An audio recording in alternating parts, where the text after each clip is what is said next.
SarahJSchwartz. Welcome to Seattle. Oh, thank you for having me. Glad to be Oh here. my gosh. Thank you, thank you. Oh my God, I'm so excited you are here with me today. It is Friday. Happy Friday. Happy Friday. Yeah. Look, you are an incredible product designer. You have been in startups, you've been on the enterprise side. I mean, you've walked through many different lives, it feels like, and you've gone through a humongous chapter. And what I'm so excited to chat to you about is that my audience is kind of all over the place, as in like they could be engineers, they could be executives, they could be not in the US, they could be in Australia or London, or they're kind of just like all these different types of folks. But I think the common thread is how to get a customer to have a really great experience. And what other better person to ask than someone like you who is literally on the Apple Pay and wallet team that has blown up as mainstream. And I know, and the disclaimer here is that we can't talk about anything Apple. So just putting it out there. Yep. But you are on the Apple team, and if you have any questions about Apple, you can use it, which you probably already are using it right now. So right. Yeah. And so in this conversation, we're really going to dive into the role of a product designer. We're going to talk about how to ship MVPs and what does that look like for you collaborating with all these different stakeholders, that you were able to bring these lessons and principles along the way, and how you work in quite a corporate setting that allows you guys to really have a startup mindset to really push through to launch something really amazing, whether it's a feature level or the product in MVP in itself. And then the last part is behavioral design, which I think is the most interesting part, because really, Sarah, with your expertise and experience, it's all about how to create or make really good decisions.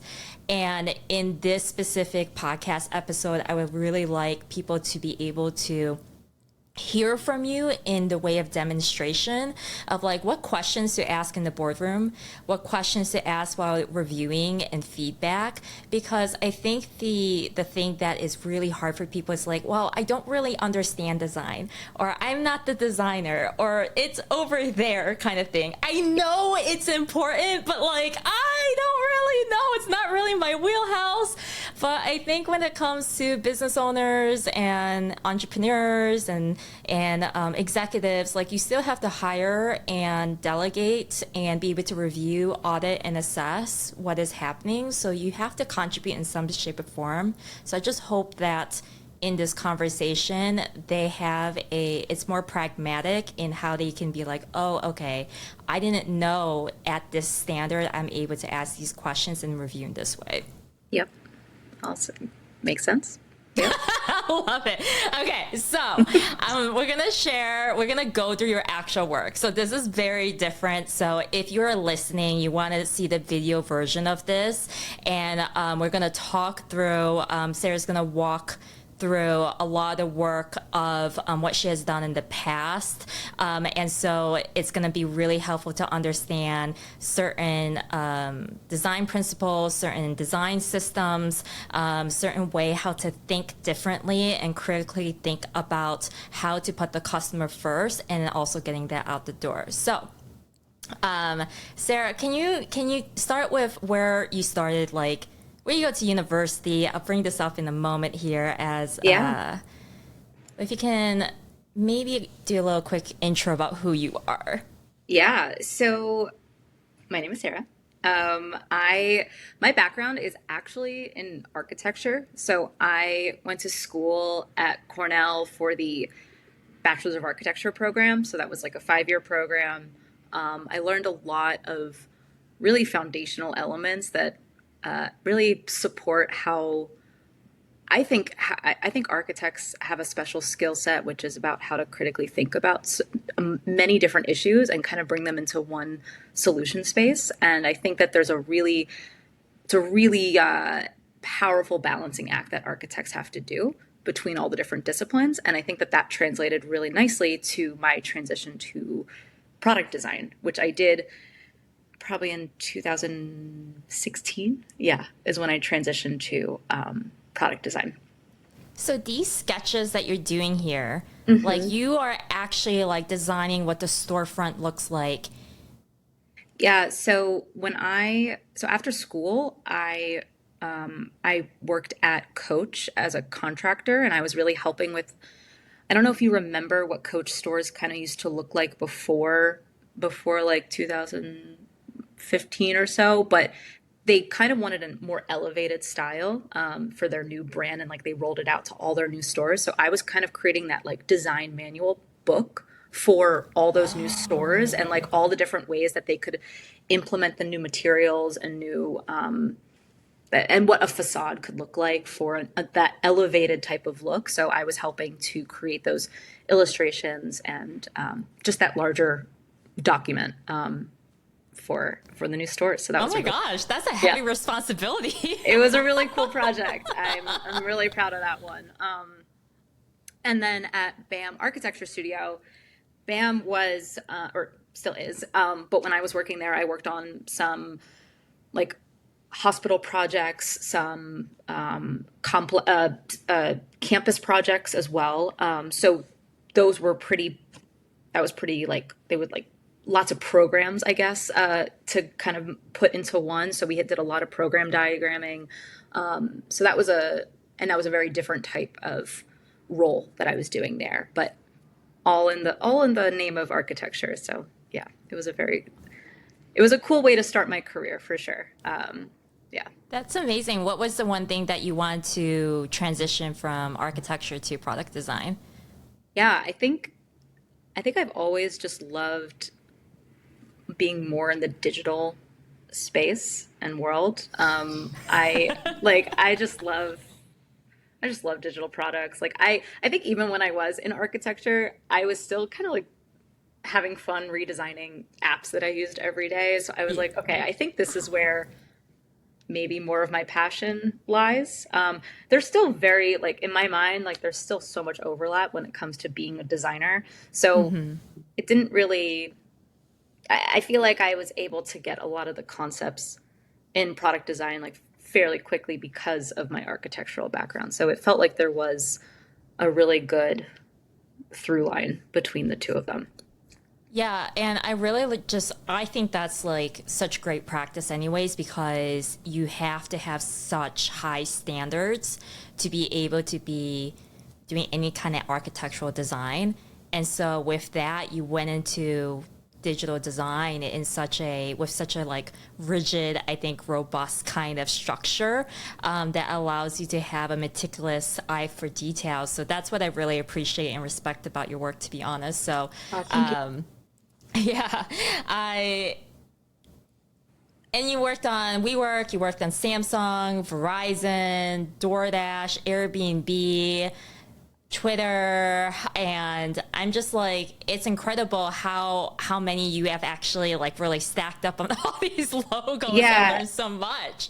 totally. And just to, just to give a little bit of context for some of these, like when I first transitioned from architecture to product design, I was more so in the agency world. So in the agency world, you, I mean, as you know, see, like a lot of clients come to you and you get to work on a bunch of different types of projects and you get some really cool exposure to very different types of work that you're doing Yeah. from project to project. So a lot of those were like a lot of those brands that you see were from the agency side. And then that's when I started to go a little bit more into the startup world after that. And then after the startup world, a little bit more bigger company, yeah, type of feel. So I kind of dabbled across the board. That's Yeah. amazing. Oh my gosh. I went too fast. Sorry. But I went too fast. But okay. And also, not only do you have a love for digital design, but you also have a love for fine art too. Yes, I do. I I am a visual person through and through. So it doesn't stop with design. It's I'm always obsessed with color making. As much as I love digital, I also love analog. So it's kind of just Yeah, can't stop, won't stop. Can't stop, won't stop. I've been love it. painting since I was little, and my mom is probably watching this right now, and she's my biggest fan. She's always said that she's had a hard time putting me to sleep at night because, like, when I was little, because I would just get up from my bed and continue to paint and draw, and she would never be able to put me to sleep. So she's probably like, okay, she probably has something to do with art. This makes sense. Yeah. So it's Super always sweet. yeah. So I'm glad Aw. I reconnected with it during the pandemic. 'Cause I did take a little bit of a hiatus from painting. Okay. In the early years of my career in college, but I'm definitely back into it. Yeah. And what's your relationship when it comes to, because this is more abstract art that you do, and then with the digital design that you do, especially on MVPs, is very like specific. So what do you think is like something that you feel like, okay, when I'm working on digital art, like I feel this certain way, and then when I work with like analog art, like is there something that you like feel like you toggle on and off with? That's a good question. So I can give you a silly answer to that one. Yeah, I like that. Something that happens to me. This is so funny, but like if I'm okay, so I love my iPad. My iPad is like the best $10 I've ever spent in my life. Sorry. Procreate is the best $10 I've ever spent on my iPad. Sorry, iPads are not $10. I don't know. I work at Apple and I don't know what I'm saying. So no, no. So Procreate on iPad, best $10 I've ever spent because I'm drawing on that thing constantly, and it's not just drawing for like fun. I'm also doing like sketches for work and stuff too. So it's this constant. I use it for so many different things, whether it's for digital design or for like getting an idea out for like a painting. Yeah. But what's funny is like if I'm doing that like all day, let's say, and I'm so used to pressing the undo button to come back to it, and then let's say I switch over to art, there's something like analog art. There's something that happens in my brain where I still feel like I have the ability to press the undo button in light, and like when I'm painting, if I make that transition like a little too quickly from digital to analog, and I'm like, oh, no undo in real life. In real life. But like it like sits in my brain like so intensely that I'm like, yeah. So anyway, if I switch a little too quickly, like my wires get crossed sometimes. But anyway, that's a silly answer for the question. I'm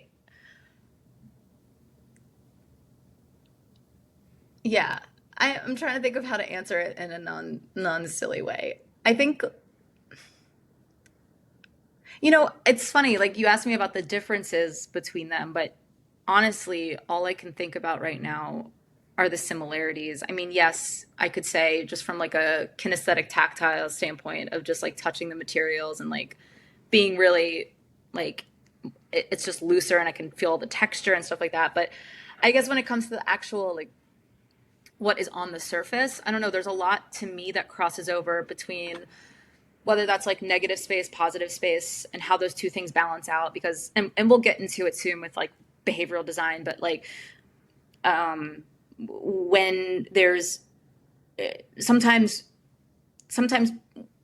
people want like all the features, right, for a product, and sometimes it's honestly sometimes about like what you take out to let the thing that you really want to shine through. And that's kind of on the lines of like simplicity. So you can see a lot in my work too. I mean, it's good to have this example here because like a lot of my work, I do play with negative space versus positive space or texture versus smooth.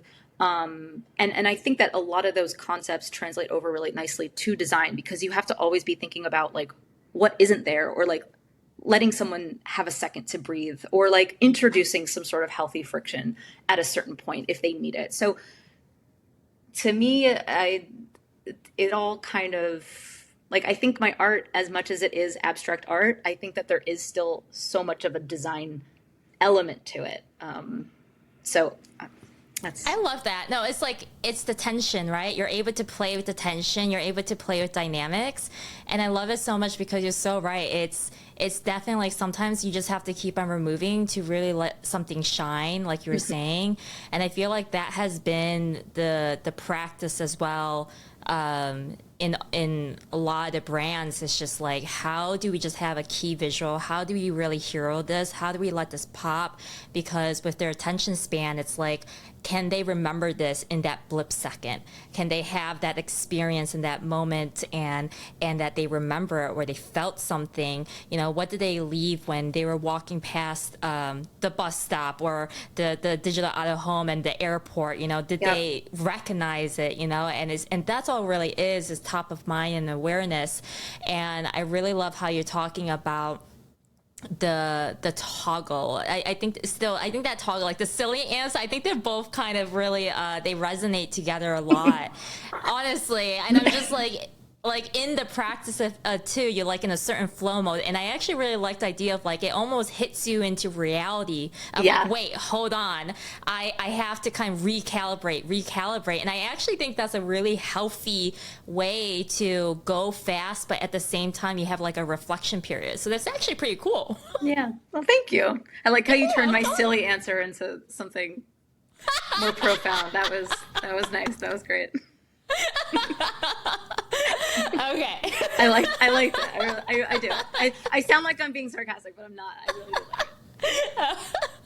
Okay, so you mentioned about you mentioned about behavioral design, and we talk about this a lot, Sarah, and Yeah.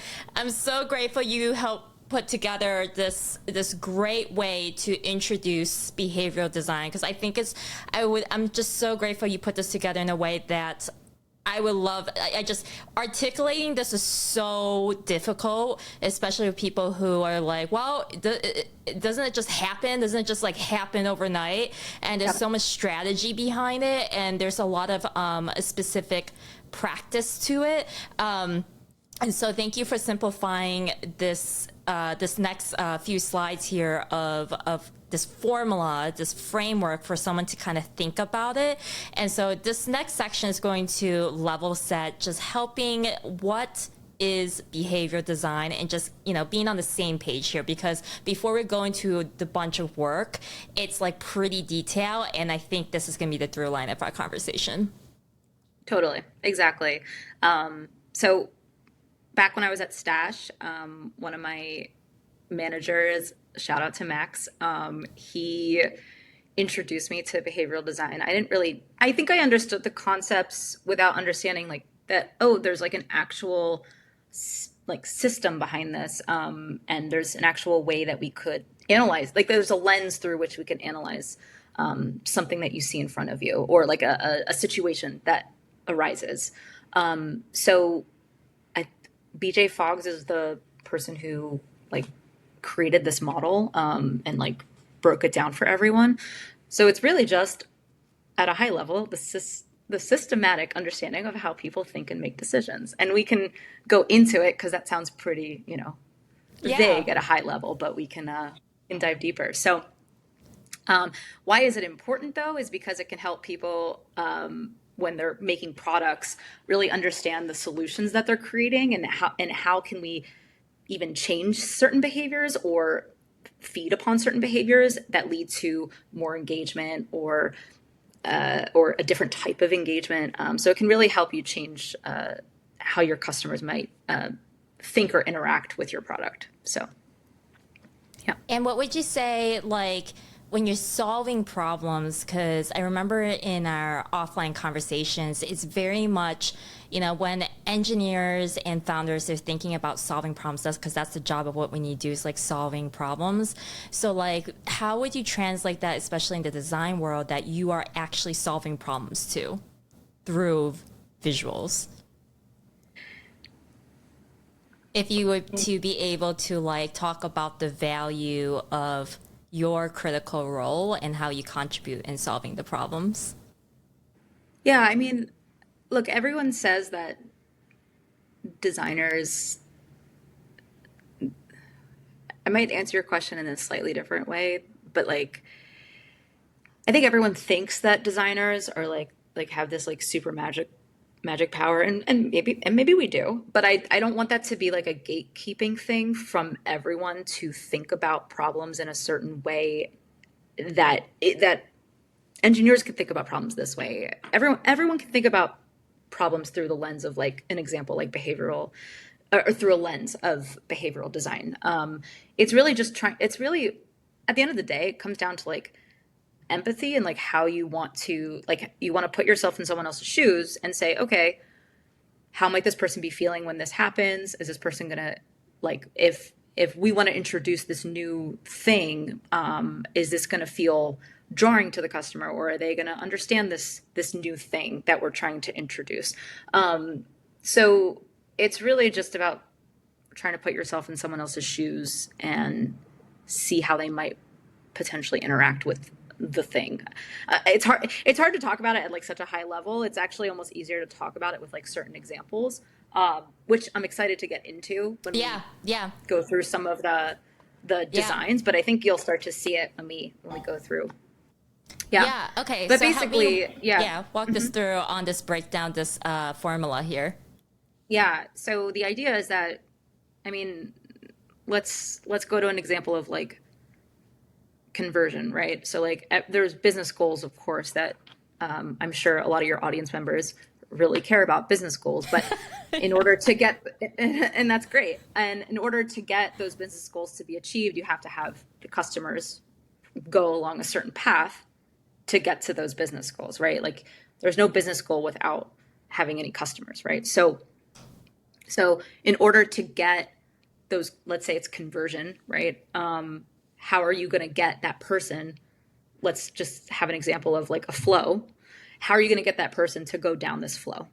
And that taps into a few key things: motivation, ability, and cue. So the behavior would be, in this example, going down this pathway, the thing we're trying to measure, right? And that's usually like conversion or like how many clicks, like things like that. I'm just trying to think of like tangible examples for everyone. But those things are fed from how motivated is the person, what might be motivating that person. Like, do they have the quote, as I say here, the desire to engage in that behavior? Like, what are things that we can do to make that person feel more motivated, right? Like, I'm sure everyone understands like loyalty programs, for example, like, oh, buy 10 things and then you get another thing free. Like, there's motivation, right? So that's like, how can we tap into someone's motivation? And that comes back to empathy too, is like, what is going to motivate this type of person versus this type of person, right? So really understanding like where different people might have a different perspective. So that's that one. And then ability, can they achieve the behavior? Is it simple enough for them to achieve the behavior? Is it clear enough what the next action is to do? If you put, I'm just thinking of an example of like, if you put way too many buttons on a screen, they might just end up like not even pressing any of those buttons because there's too many and it's too overwhelming, right? So how can we make it as clear and easy for that person to get to that next step? So that's part of it as well. Love it. And then Q is like some sort of prompt or signal to do the behavior. So like this would look like a notification that comes in, right? Like maybe you weren't thinking about something top of mind, but then you get a notification. It's like, oh, right, I wasn't thinking about that. Like thing. DoorDash. Yeah. Yeah. Well, actually, a very important cue for DoorDash is hunger. My stomach just told me that I was hungry, so I'm going to go to DoorDash now and eat, because that cue is saying like, I'm hungry. I need to do something about it.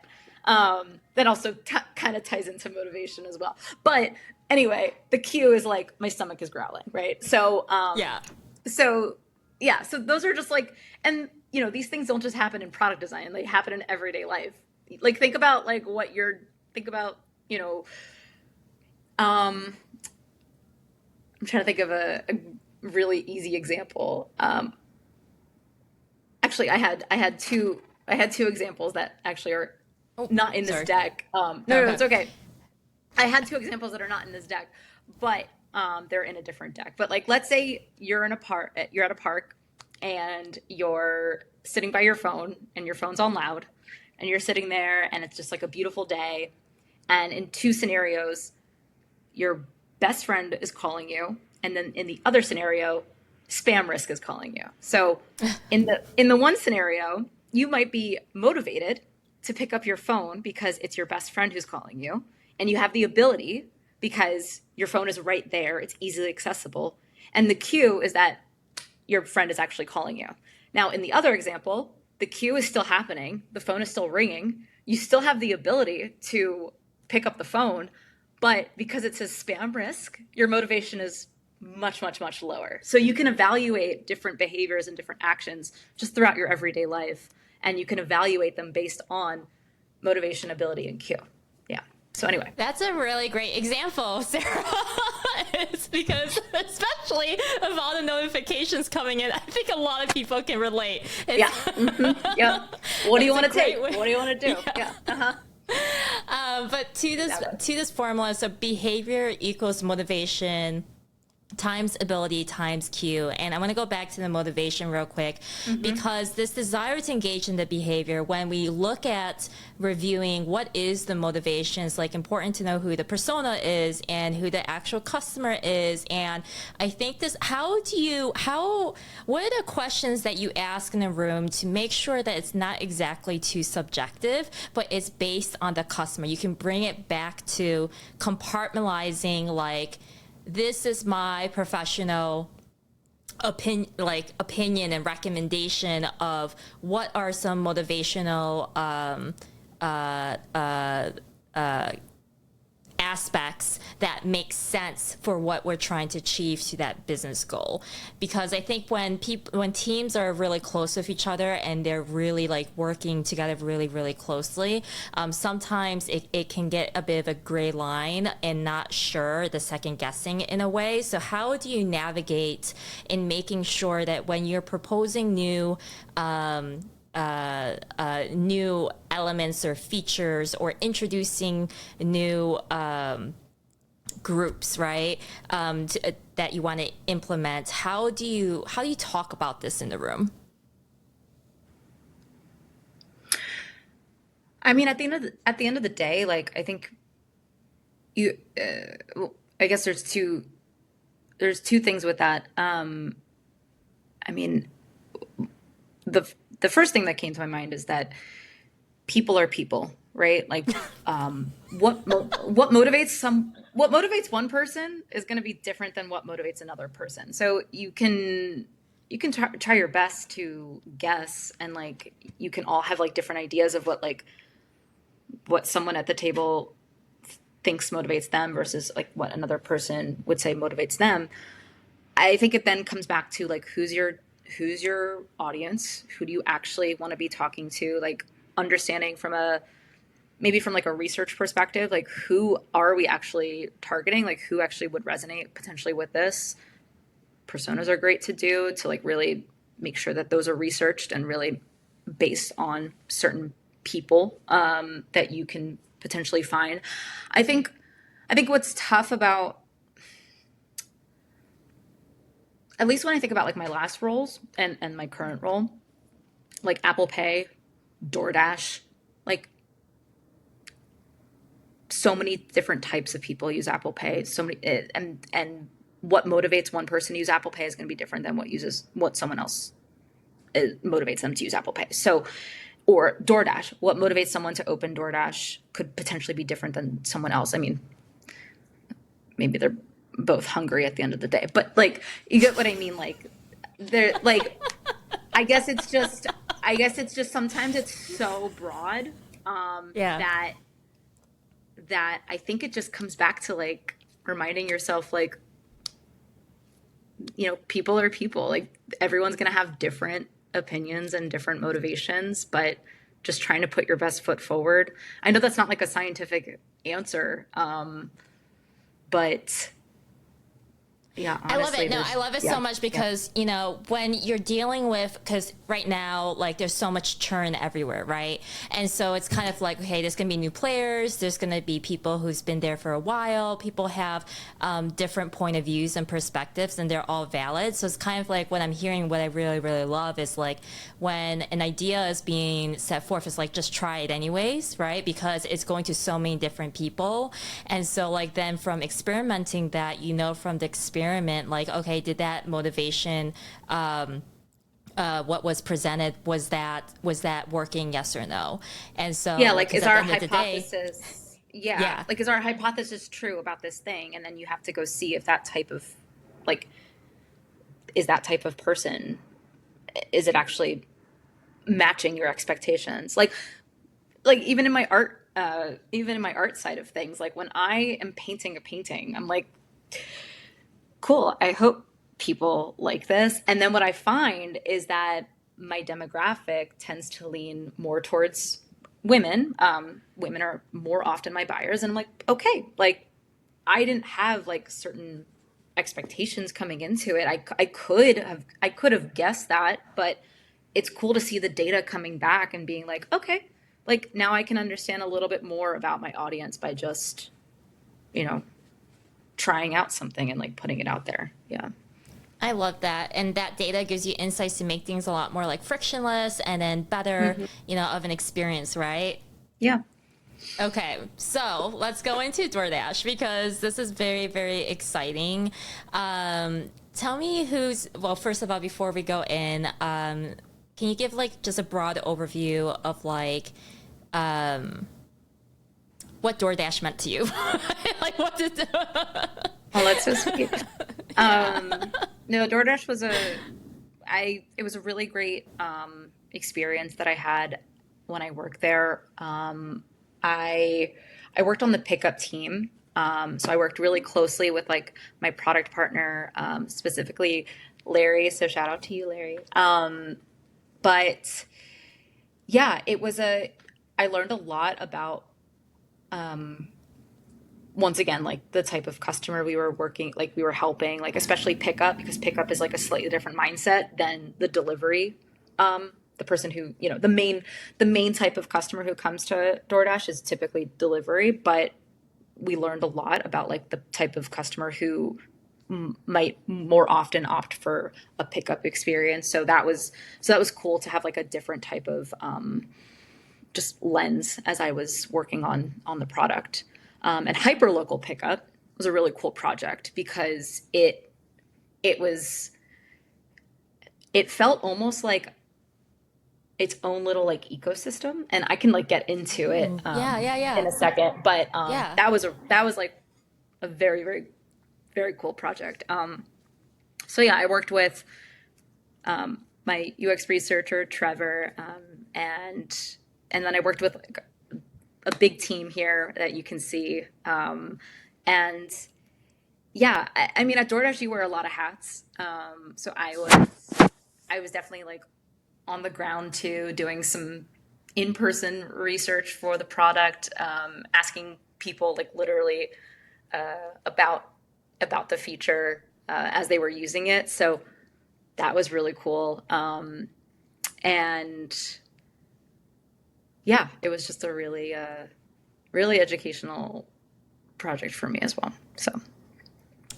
So the make of this team, I mean, like, it's incredible. Like, you have the one product designer, that's you. You're saying that there's the one UX researcher, Trevor, right? Mm-hmm. Product manager, a product marketing manager, 2 strategy and ops folks. Folks in there. There's a lot of folks. Big team, big team for sure. 2 iOS developers, 2 Android developers, 4 backend developers, 2 web developers. I mean, that's pretty solid. That's pretty solid for the specific area too that isn't the main ecosystem as well. So like that's really solid of like trying to really do something push that through, because I mean, like, you go on DoorDash and it's like you expect it to be the delivery part of it, but the pickup was so important because it was like, okay, these businesses are starting now to depend on DoorDash. And it's like, well, we want, like, so you guys were able to create this whole ecosystem that allows them to just stay loyal, you know, when DoorDash was really the only option, right? At the time. Yep. But I think it Yep. really created a trend. And so like everything that you guys did like was really, really cool and helped to create like this new industry standard that allowed for a lot of these other competitors to be like, oh shoot, okay, that's best practice, right? Yep. So tell me about your role here a little bit. So your role was a project iteration, launch final MVP designs, ethnographic study with UXR, ship follow-up arenas. Can you tell me a little bit more? Yeah, so what I was saying before about how we were like really boots on the ground, like we were interviewing people and passing out cards, like little promo cards to like see if that would motivate them to try out this new product, or sorry, the new feature. And honestly, the like launching of the MVP, like yeah, we were the first ones to like this team here was the first one to try the hyperlocal pickup at DoorDash. So this was like not something that we were doing. This was like a 0 to 1 project before. So it was really cool. It was really, really cool.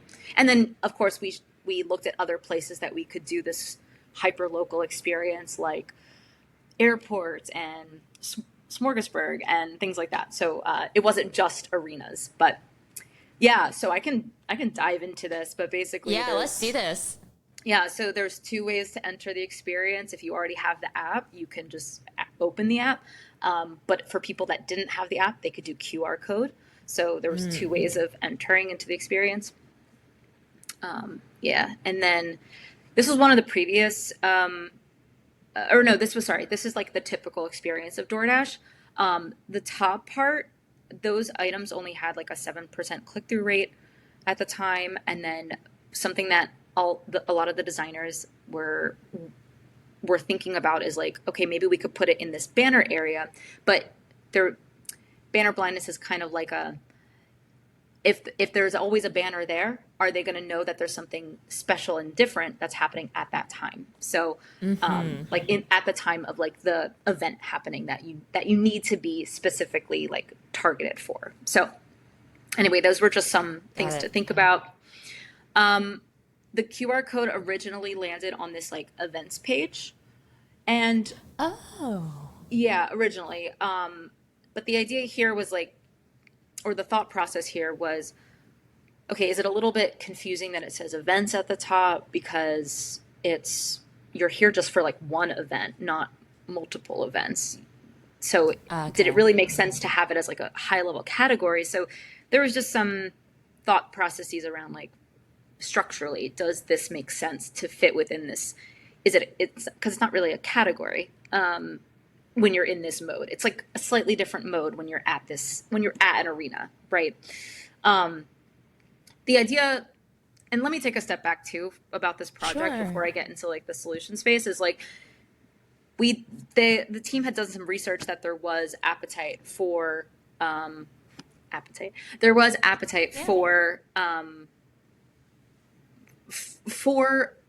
mean, the idea is that you're at an event, you paid good money for this ticket. You don't want to miss out on the event by waiting in line. So the idea is, how can we save these people time so that they're sitting in their seats watching the event that they came here for, and then when their food is ready, they could go just pick it up. So no waiting in line, skipping the line. Like that's really what this project was really all about. So anyway, now we can keep moving. Okay. No, this makes total sense. Okay, so this is like during the era of like really when introducing like mobile pickup orders in general. Like, and it was, okay, that's pretty cool, Sarah. Oh, man. Yeah. Sorry, we went through the setup a little quickly, but yeah. Yeah, no, this is great. So why don't we skip ahead to the next slide? I think that would just give the next one too. So I did a lot of, here, actually go back one slide. Yeah. So these were the goals that I wanted to make sure that we could really keep true to the solution space. I wanted to have a little bit more consistency between the two entry points, whether that was QR code or app open. And I also felt like I kind of mentioned at the top, like Hyperlocal was kind of creating its own little ecosystem within the app. And I didn't want it to feel like it just blended in with the rest of the app, because this is like a special moment. This is like a different type of experience. You're at an event, you're at like a really exciting game or concert. And so I wanted that to feel that way I wanted that to be reflected in the product. And I didn't want it to just feel like your typical open the DoorDash app type of experience. I wanted it to feel different. So now we can continue on to the next. Yeah. Got it. So a lot of designs were done to just, like think about the structure, think about the architecture, think about the navigation, because like I said, like we're trying to craft a slightly different experience inside of a product that people already know and love, right? So that was definitely a challenge as well. So I appreciate this so much, because this is the thing. It's like when it comes to UX wireframing, and it's like it really takes a lot to think through every single step. It's like every microsecond that you're thinking about, you're literally pausing it and like freezing in the moment of time, right? And then you're like, oh wait, no, not that. Let me do this. Let me do that.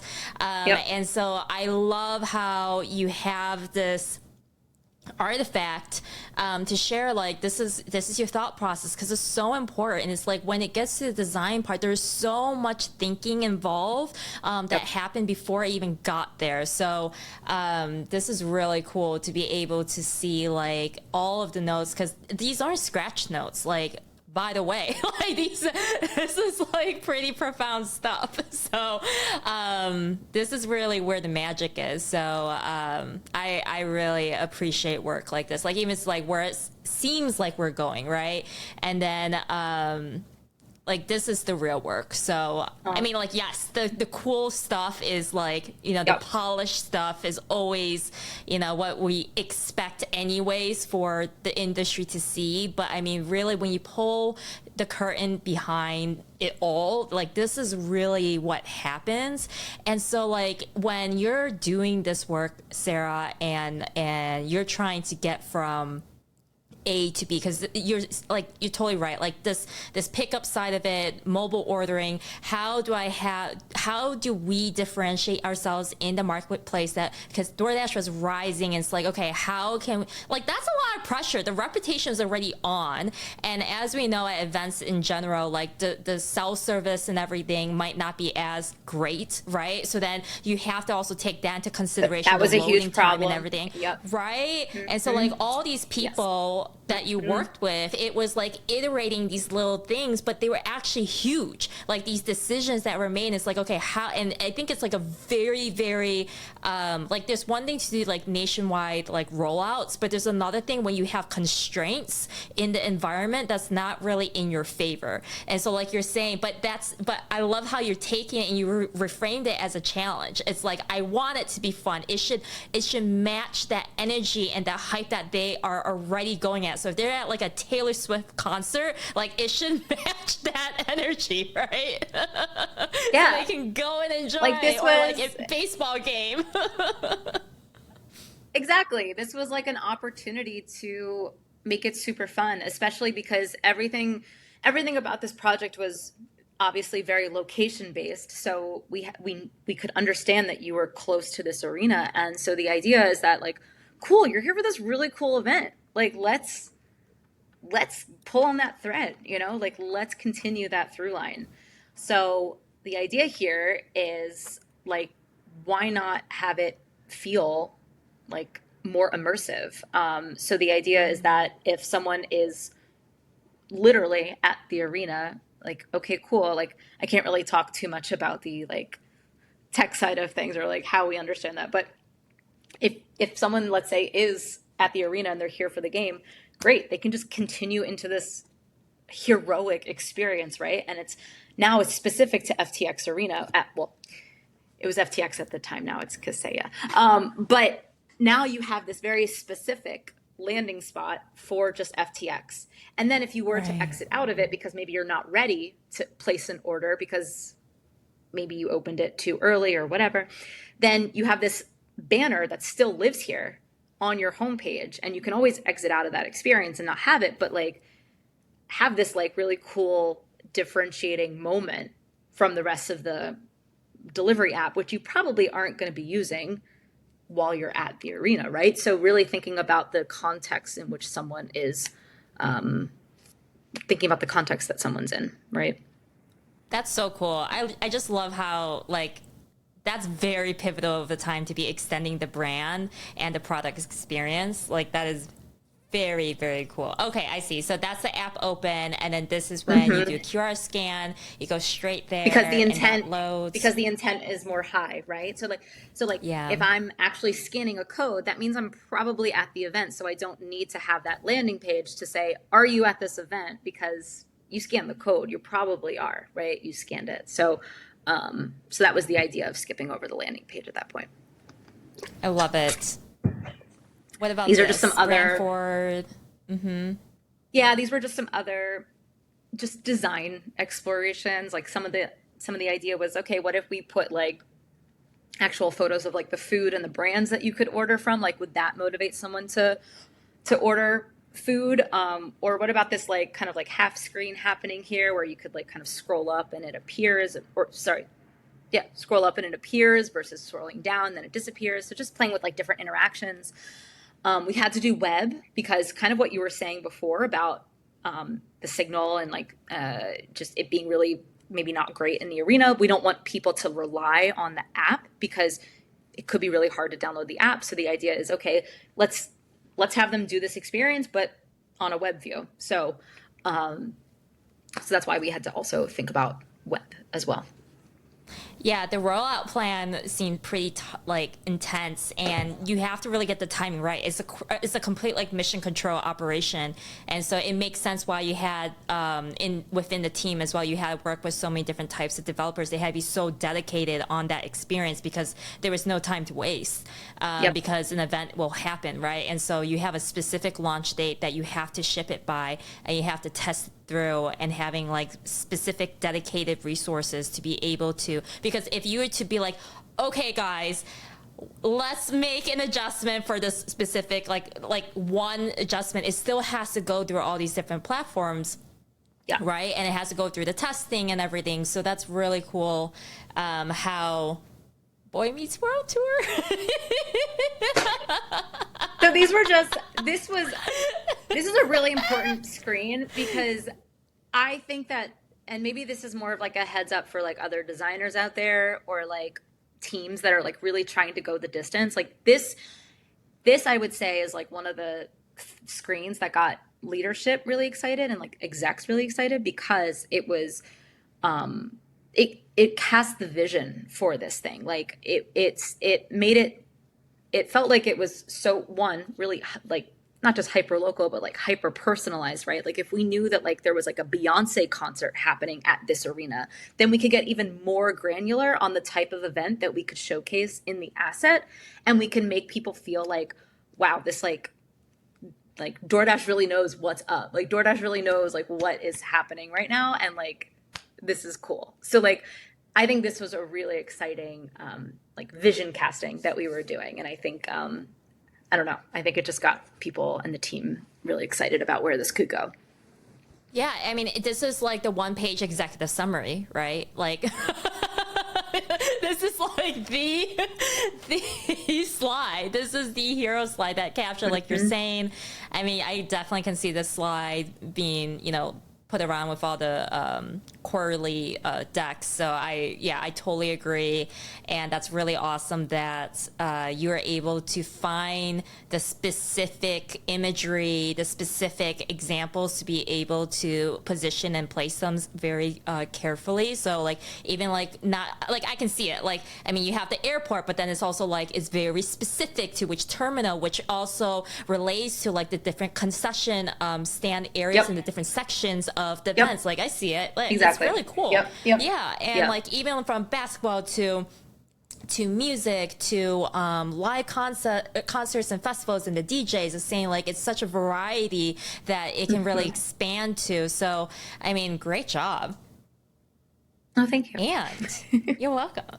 And this is really cool because what I love is like you are doing like these huge activation projects, right? And so that's what that one really is. But it wasn't just an activation project. Like you had to, that 0 to 1 of that unit, that subunit that you were in, like you guys had so much pressure on yourselves to be able to really make it work, right? Totally. And not divert the current DoorDash audience and customers to think like, you know, like DoorDash was becoming something else. So it was very much a fine line, I believe you guys were working on. And seeing these like business cards and being able, because this was really the thing, it was like these constant promotional offers. It was like, you know, you can only apply it if you're a new customer, right? Well, because this, so you had to make it sexy. Exactly. And like this goes back to the behavioral, like changing behavior, right? Like if people don't know that you could order from the app on and like do it from like the event that you're at, like then people don't, like if they don't know about it, they're not going to do it, right? So this was a way to get people motivated, right, by giving them a free item or getting $10 off their order, and giving them quick access by giving them like the QR code to scan, right? So we had to think about it from like a really like boots on the ground, like ground up, like these people don't know about this feature yet. So we have to, like, they're not just going to open DoorDash while they're at an event randomly, right? So how do we get them there? So no matter how big DoorDash is too. Yeah. Yeah. Cause it's just not, that's not the typical behavior. The behavior is not, oh, I'm at a basketball game right now. Like, let me open DoorDash. Like we're trying to change behavior. That's like a totally different behavior that people just didn't traditionally do before, right? So, yeah. Oh, I love how you're saying it. That's the reality check, right? Yeah. When creating these things that you have to, it's kind of like if you're in the forest and you made this incredible product and no one saw it, then what was the point, right? So, exactly. And I think that speaks to a lot from the startup side as well. So I think from your startup experience and then being able, I mean, like, it's amazing what you brought through to these teams. Okay. This is the ethnographic study. Yep. We were boots on the ground, studying what was happening. And a lot of what we learned is that we needed to do a lot of upfront teaching to really get people to understand that there's a new behavior that they could do. And I think, and that was a lot of our takeaways too, is like by the time someone was in line for food, for example, they're not motivated anymore to place an order because they're already in line. So they're like, I'm here. I'm getting the hot dog. I'm like 2 stops away. Like I don't need to open up my app right now. Like, so there were a lot of things that we learned from this, and even the armrest QR codes, like that was a whole design. That was a whole design decision. Like the armrest codes, for example, they were a lot further back than our team originally anticipated. So if you think about it from a queue standpoint, they weren't like in someone's eyesight. So like by the time someone sat down and like put their arms down, they didn't even really see the queue that much. So we knew that there was something that we actually needed to do more than just the armrest QR codes. Like maybe it's about putting something in the seat in front, because maybe that's better for like eye line and eyesight, right? So it really, every decision that we made like came down to design, every decision, because you can always look at it back through the lens of behavioral design, because it's like, okay, if the cue is not there, if the motivation's not there, like if all these pieces aren't there, it's not going to get people to change, to do this new model of ordering food, right? So, yeah. I'm just like, you must have been really hungry or really full when you were doing DoorDash. I love DoorDash. I still use it every week. I'm forever fan. Forever fan. Yeah. And you say marketing prior to event is extremely necessary. Can you talk a little bit more about that?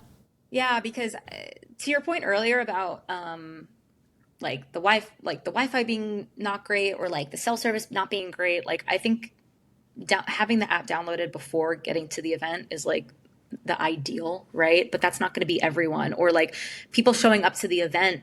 Like when you're at the event, yes, of course you're thinking about food at some point, but that's not the main focus. Like you're distracted. There's so many things going on. You're talking to the people that are next to you. Like the planting of the seed needed to happen before the person got to the event, because when they're at the event, they're distracted. They're thinking about a million other things, right? There's not really a lot of moments for reflection when you're at an event like that, right? So marketing, everything is going to be so loud and so in your face at an event. So our thought process was, we think we need to plant the seed before someone even gets to the event, so that they remember that, like, oh yeah, I had to do that thing with DoorDash, and that's why I downloaded the app, and then of course remind them when they get there. But know that if you're trying to plant the seed when they're already there, that's a really tough like behavior change to ask for at that moment. So I love how much you understand this so much, because you're totally right. It's like the goal when during game time is familiarity. Exactly. You're not trying to like introduce a completely new concept. It's something where you're trying to go from cold, warm, hot. So if you help them go from cold to warm with the marketing prior, and then while you're there, it's that warm, to hot, and then it's like, please do not go to the line to order that hot dog, exactly, and convert when you're sitting, right? And that's why experimenting with the armrest, armrest, thank you, and figuring out how to really have all the different real estate of like maybe even the digital at home or the out of home print out of home spaces for the QR codes to actually appear, that it's convenient in a specific location. Like it's a lot of work. You guys did a lot. That's a huge campaign launch. Yeah, it was really big, and I think wow. And I just want to say this for any like designers that might be listening, and the design of this project, from my perspective, wasn't just about the app. It was about the entire experience from start to end. Because I think stereotypically sometimes people think like, oh, product designer, like you're just thinking about like the digital stuff on the screen, and it's like, no, the way I was thinking about it was like before someone even thinks about the phone, like before someone even gets to their phone, like I'm thinking about that experience, right? And it's the whole thing is the customer journey. The whole thing is the customer experience, not just the screen, So anyway. Thank you. You're welcome. Yes. Yeah. Oh my God. Yes. That I would love to clip and have that on loop. And send it to a lot of people. Great. Yeah. But this is how, if you have a very collaborative culture, right? A very collaborative team culture, you guys are on a mission together, and you're like, we want to make sure that we talk to them when they're hungry, right? And then we get them food, and that's the conversion. And so having that mission right there allows someone to be able to contribute, but at the same time understand each other to get to that MVP release date. So yeah, that's why operations at DoorDash is also so important, and that's why a lot of designers work with a lot of the operations folks at DoorDash. It was something I had never really seen before too, so that was really cool. But so much of it is operational and how and the logistics outside of the app. So very, very highly cross-functional for sure. Yeah. Okay. So that's a great segue to cross-functional. So when you were at Twitter, right, and you were, I'm so excited to talk about this because I truly believe things are interest media today. It's not social media. It's really with all the algorithms, with everything, how mature things have gotten, how much data is out there, how much time and someone's personal brand and all of the information, right? Everything's digitized in a way, so it's set. And so what you did here in Twitter is really, really exciting because you had to deal with like a huge catalog that was almost like infinite. Yeah. So let's talk about this environment. Help me understand this environment that you're in. Yeah. So I was on the interest team. That was so Twitter historically, I mean, I can't really speak to Twitter/X today, but historically, it was based on a people map. It was based on who you follow, who follows you, and that was the foundational like root of it. And the interest team was spurred up because I think that the company was starting to think, okay, it's not just about who you follow, but it's also about like what you follow and what you're interested in, kind of what you were saying at the top. But that's where the interest team spun up. And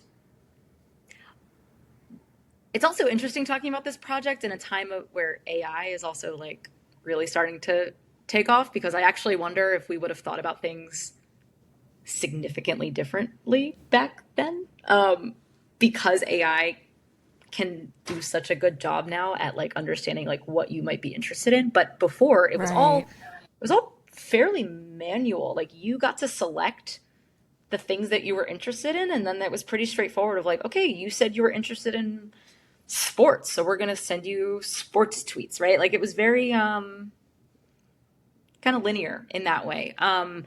So my job on interest was to make it so that people had really healthy, well, I guess that's what we like to call it, like healthy interest maps, right? Like that when people came into Twitter, it felt like they landed in a place that just it knew who you were, and every tweet was interesting to you, regardless of who was tweeting, or and also about the content that was being tweeted. Was that interest, was that aligned with your interests, right? So my team was product design, UX, product managers, iOS developers, Android backend, web, like you name it, like it was there.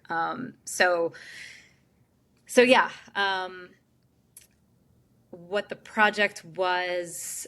I guess if we can go to the next slide, I can start diving into the Sure. project, Yeah. unless you wanted to talk more about the team itself. But Well, it's interesting because I think what we're seeing here is the through line is the environment that allowed you to or like thrive. I think in the projects was definitely this makeshift of this specific team setup, right? And so it was very much, which I think is pretty like it's best practice, right? It's best practice to have these type of it just feels like a really tight knit circle, right? And that you guys are able to rely on each other, that you guys are able to work with each other. It's like a round table almost. And so yep, with every single large project that you're doing, you have this certain rhythm and pattern that you're able to, lean with each other on how to make something great. So I think that's one yeah, thing I just really wanted to point out of like, you as the product designer and, yeah, like there's usually not so many product designers, right? Do you want to speak to that a little bit of just like the role of the product designer and how you're kind of the lead in a way? yeah, yeah. It is interesting. I guess that's typically how, at least from my experience, that is typically how projects are kind of staffed. Is there is just typically one product designer. It's rare when there's two, unless it's like a huge, huge, huge project. But yeah, it's a lot of responsibility, but it does it's kind of a good forcing function though. Like you have to then work more collaboratively with everyone else that is not a designer. But that's why I love like the behavioral model, for example, because I've actually used that as like a tool to help my teammates kind of look through the lens of what motivates them, what behaviors they have based on those three elements that we discussed. So it's a cool teaching moment as well. And then I learn from them as well, because Yeah. we always like to say in design too that like good ideas come from anywhere. Like just because you're the designer doesn't mean that you're the one that has all the ideas. Actually, in fact, I would say yeah, I'll have some good ideas, I think, but I would say some of the most successful projects I've worked on is when it's many ideas coming to the table, and then we chat through those ideas, and then we come to the solution that we want to go with. So it's not, I don't want people to think like, oh, design, that means like you have all the ideas. It's like, no, sometimes my job is literally like translating what someone is saying and then translating that into a solution. So it's, sometimes the ideas just, they don't come from me, and that's perfectly fine. And that's perfectly great. I love you saying that, because that is so true. And which I think is very empowering for people who have maybe not had, I guess, the privilege to be able to be in such a successful playground environment, to have the resources at such a high tier to be able to collaborate in that way. But the takeaway here is having that diversification of feedback, right? And then bringing that all together, and you are the one who's able to streamline it, see what the options actually are going forward, to be able to clarify. You're almost like the filter. Yeah, exactly. You're able to like clarify and articulate it back, right? Yeah, because like if I'm not understanding it, it's like, okay, how can I get this person to explain it in a way that, you know, like any person could understand. Like let's remove all like the technical jargon and stuff like that, and like just tell me how like your mom, like how would you explain it to your mom? And like then we just get to like the root of it, and then that's how you start to design for people at the end of the day, because people are people, like I said before. So yeah. Well, I have to shout out to your mom, because for her to be your biggest fan, right, and for her to follow on and be tracking with everything that you do, that's pretty top notch. I think you passed the mom test, Sarah. There are definitely times that I've tried to. I'm like, I need to do the mom test, and yep, you learn a lot from the mom test. Yeah, you learn a lot. You do. You learn a lot. Okay, tell me about the problem a little bit going into before we show the work here. Yeah, so it's okay. What this says, there were basically some issues that we noticed, and we said, okay, let's see if we can tackle this head on. So some of them were, I think if in the next slide, it was like, okay, a lot of people skip the interest section entirely. Like when I guess you could look at it as like onboarding, right? No one, like I think everyone understands like an onboarding experience is sometimes like as a user, like it's necessary, but like sometimes they take a while, and like you kind of skip through them, and you're like, I'll do this later, and then sometimes you end up never coming back to it, right? So like I think we've all been there, right? So we noticed like that watching the ethics video, and you're like, okay, you're like, HR onboarding, and you're like, skip. I'll do it later. I'll do this later. Like we've all been there, right? So we noticed that almost 3/4 of people were skipping the interest selection space entirely. So that was a big chunk of people. There were over 200 plus topics, like we talked about at the top. It's a lot of people, or a lot of topics for people to go through.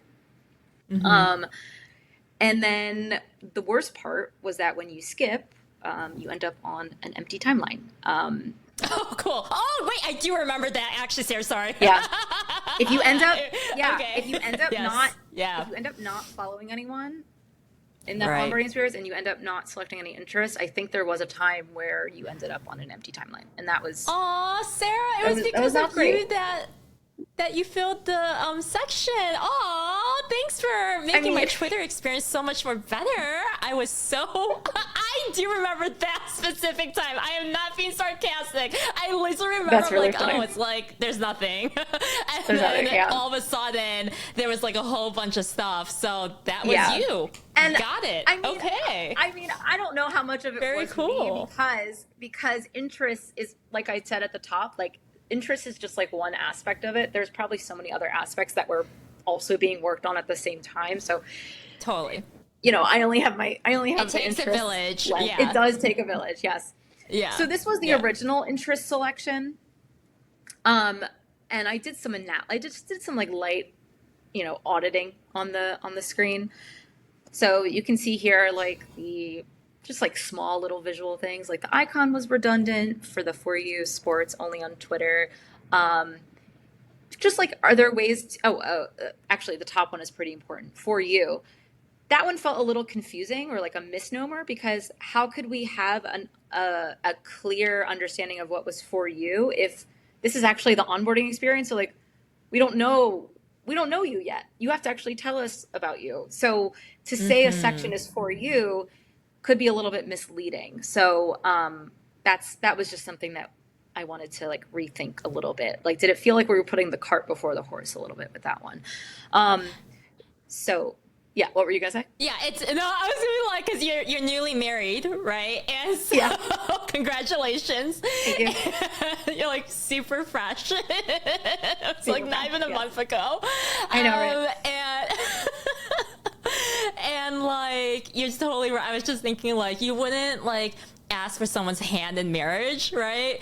Without like knowing them, right? Totally. And really knowing Exactly. them, right? Exactly. So it's kind of like that. Right. Like I could see people being like, how is this for me? You don't know, you don't even know me yet. Yeah. So yeah, exactly. Love it. So something I just did to just like do some like light, this is what I called it, low hanging fruit, maybe like slightly more in the MVP sense of just like cleaning things up a little bit. Reduce some of the clutter, reduce some of the like the plus didn't really feel necessary, because the idea is Oh yeah. like Uh-huh. you're adding things, right? Like you it's already like you're selecting things that you're interested in. I think it's already innate that you are adding these things, right? So I reduce some of that, reduce some of the text, reduce some of the lines, just to clean it up, just to simplify a little bit. And this is what we shipped with just for the start, and I think it helped. I don't know if I put the numbers in, but what I'm really excited about, it did help a little bit with conversion, which I was happy to see. So that cleaning up did help. But and mind you, like the numbers here though, like because of what you guys started with, like 3/4, like that's quite significant. Yeah. So yeah, those little numbers could go a long way when you think about how many people it's affecting, for sure. But what I'm really excited, what I was really excited about with this project, and once again, this is before AI was like more accessible. So like I probably would be thinking about this a little bit differently now when it comes to AI. But anyway,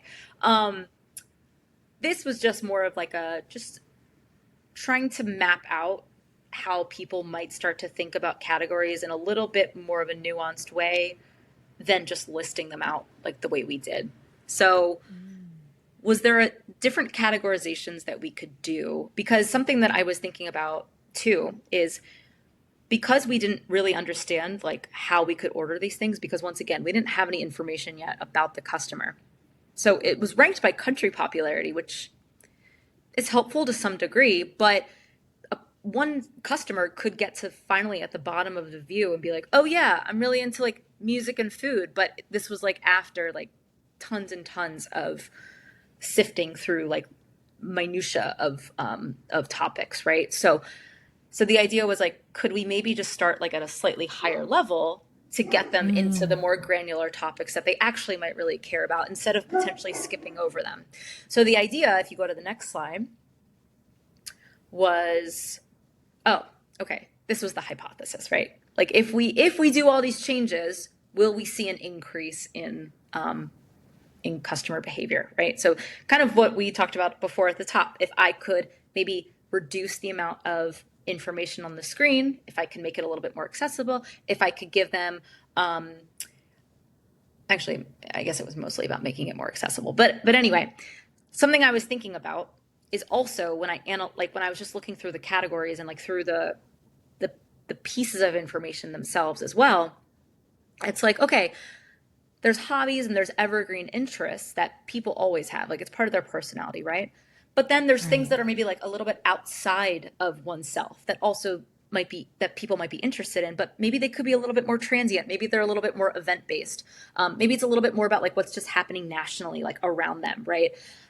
So thinking about those things and maybe like a slightly different, maybe like drawing a line in the sand a little bit between those two things, because maybe someone's not thinking about news at the same rate that they're thinking about their hobbies, right? So like maybe should we think about like Yeah, different like like completely mindset? different. Yeah, Yeah, it's like yeah, I'm looking at cat videos, right? right.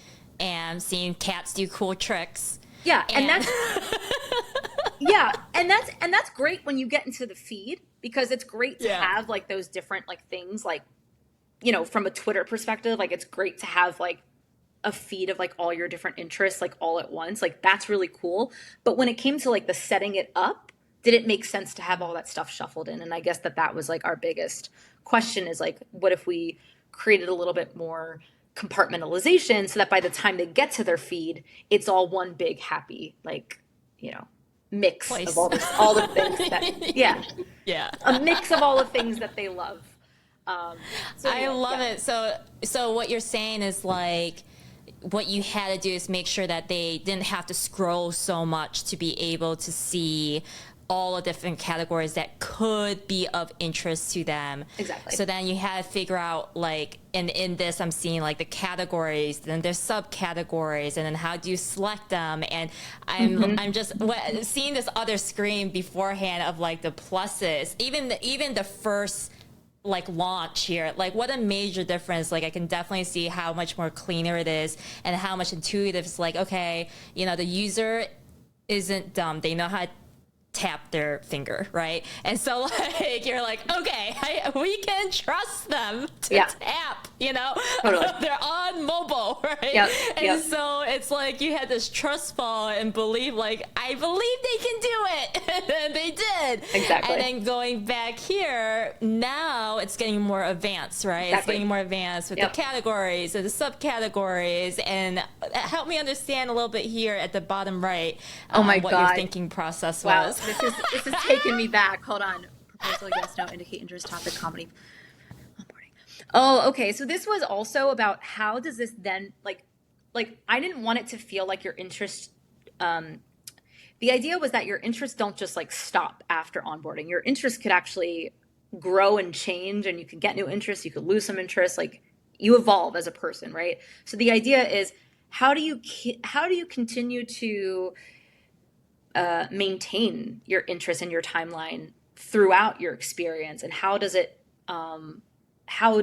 onboarding experience maybe still feel like it's filtered into your actual experience, and like is there some maintenance that someone can do if they're not interested in this thing anymore? Like how can we make it feel like that the customer still has a sense of control, and it wasn't just like, oh, I set it up in onboarding and now I'm stuck with this thing. So that was the idea of like how do Oh, we okay. make it easier for it to come through and be a little bit more part of the core experience. So I think if you go on to the next slide, yeah, these were just like some higher level, like higher fidelity designs that I was just thinking about when it comes to like if you look at like your home timeline, explore museums, right? And then it's a conversation about like, so you said you liked museums in onboarding, but also there's still that really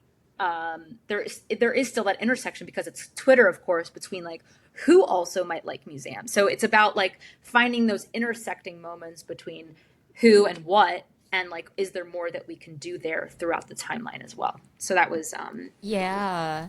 that Oh was my just more of a gosh. continuation Wow, of that it. was you, Sarah?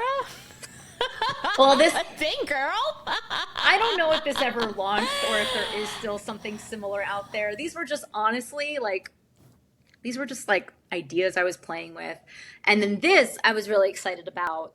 This is where that original where we started talking about like categorization and like how to really like kind of, clear the way for people. I wanted to make it feel more personalized by like, bringing the photo in for someone like, okay, that's me. And like, really like, how can we make it feel personalized before it's actually personalized, right?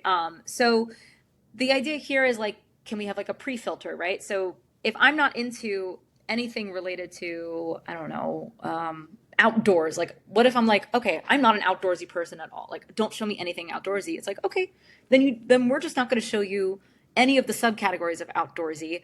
And that's okay because there's so many other subcategories from the higher level categories that that you did select, right? So that was just that idea.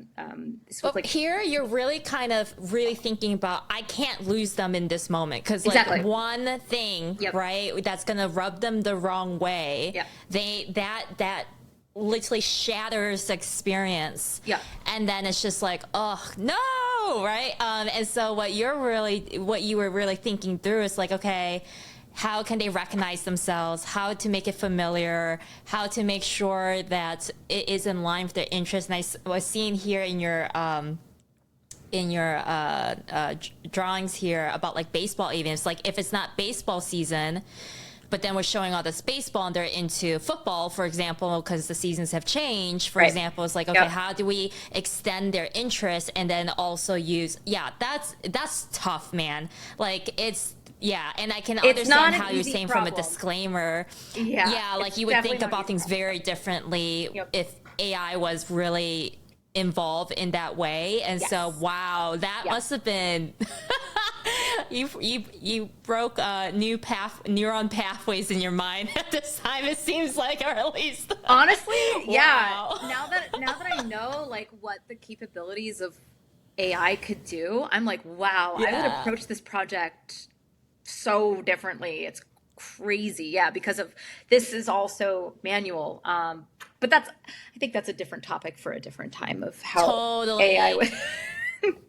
Totally. That's a whole nother thing. But what I love is like how personal you made it. So I love this like exploration and introducing the ideas. Like it's not just these topics, these words. It's something that's meaningful, whether it's locally or in the Twitter universe, right? So it's really cool how